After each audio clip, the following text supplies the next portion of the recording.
नाही, आशिष शेलार यांच्या खात्याच्या अंतर्गत दुर्ग सेवकांची, शिवभक्तांची एक बैठक निरनिराळ्या संस्थांचे प्रतिनिधी आले होते, त्यांनी घेतली।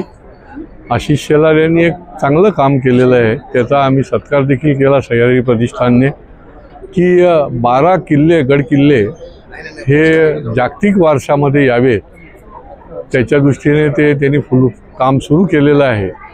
पण महाराष्ट्रातले देखील गड किल्ले जे आहेत त्याची देखभाल कशी ठेवता येईल, कारण हा शौर्याचा, पराक्रमाचा इतिहास हा सतत आमच्या या तरुणाई पुढे आला पाहिजे, राहिला पाहिजे, तिथे मोहिमा झाल्या पाहिजेत, तर त्या दृष्टीने देखील चर्चा करण्याकरता त्यांनी ही बैठक घेतली।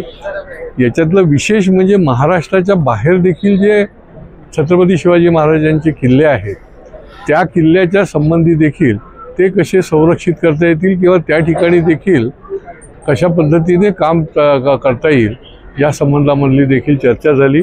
आणि आता पुढच्या काळामध्ये एक या गड किल्ल्याची सल्लागार समिती देखील फॉर्म होते आहे आणि त्यांच्या या मार्गदर्शनाखाली हे कामकाज जे आहे ते पुढच्या काळामध्ये राहणार।